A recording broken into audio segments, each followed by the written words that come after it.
আশা করি আপনারা ভালো আছেন। তো আজকে আমরা একটি কোড এডিটর বা আইডি এক্সপ্লোর করব। এটি একটি ছোট্ট এবং লাইট ওয়েট একটি আইডি, যার নাম হচ্ছে জেড। তো চলুন আমরা ইনস্টল অ্যান্ড দেন কনফিগার করে দেখি যে এটা আমাদের বেটার পারফরমেন্স দেয় কিনা ভিএস কোড বা অন্যান্য এডিটর থেকে।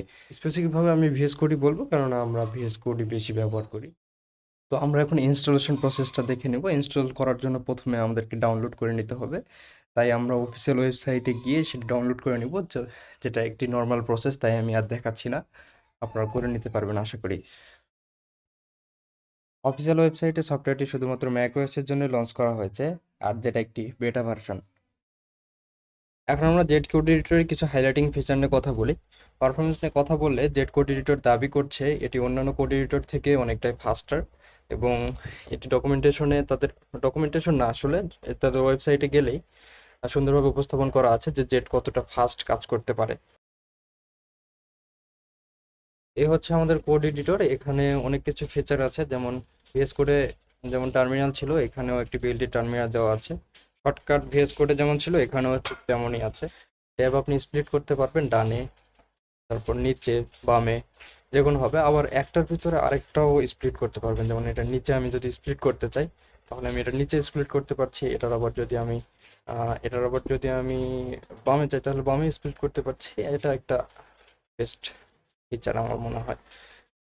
তারপরে যেটা আমি দেখাতে চাচ্ছি সেটা হচ্ছে এই যে এখানে দেখছেন যে অটো অবজেক্ট মেকার, এটা আমার হচ্ছে ফোল্ডারের নাম, এবং এখানে মাস্টার যেটা দেখাচ্ছে এটা একটা ব্রাঞ্চের নাম। অর্থাৎ প্রথমে ফোল্ডারের নাম দেখাবে, তারপর হচ্ছে ব্রাঞ্চের নাম দেখাবে। এটা একটা ফিচার। আর হচ্ছে এখানে প্রথম সব কিছু ডিটেক্ট, যে কোনো ল্যাঙ্গুয়েজ ডিটেক্ট করতে পারে, অটোমেটিকভাবে ডিটেক্ট করে নেবে। আর যেটা সবচেয়ে বড় ফিচার আমি একটু দেখাবো, এটা হচ্ছে এভাবে যদি আপনি কোনো একটা ফাংশনকে এভাবে দিয়ে ডট কমান্ড প্লাস ডট দেন, তাহলে দেখবেন যে এস15-এ যেগুলো ক্লাস মডিউলে যেভাবে ক্লাস ফাংশনে যেভাবে কনভার্ট করা যায়, ঠিক এখানেও সেমভাবে কনভার্ট করা যাবে। এবার এন্টার দিলে আপনার এটা যেহেতু আমার আগে থেকে কনভার্ট করা আছে সেজন্য এটা আর হলো না। তারপর হচ্ছে আপনার ইনার ফাংশন দিলে কি হবে, এখানে যদি আপনি ইনার ফাংশন দেন তাহলে একটা নতুন একটা ফাংশন রেফারেন্স এখানে তৈরি হবে, এবং জাস্ট নিচে, একদম নিচে নিচে এই ফাংশনটাকে তৈরি করে নেবে সে। এটা একটা অ্যামেজিং ফিচার। তো আমি আবার ব্যাক করছি সেখানে। দেখো ব্যাক হয়ে গেছে মেবি। হ্যাঁ, ব্যাক হয়ে গেছে।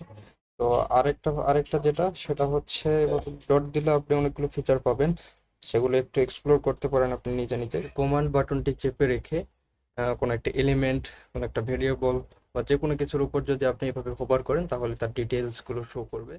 আর বেস্ট ফিচার হচ্ছে কোলাবোরেশন টুল। আপনারা যদি এই পাশে একদম ডান পাশে যদি খেয়াল করেন তাহলে এরকম একটা আইকন দেওয়া আছে, এটাই হচ্ছে কোলাবোরেশন টুলের লগো আইকন। তো এখান থেকে আপনি হচ্ছে যদি আগে থেকে কোনো কাউকে ইনভাইট করা থাকে তাহলে আপনি এখানে দেখতে পারবেন, ফিল্টার করতে পারবেন, এবং এখান থেকে এটা অ্যাড করা যায়।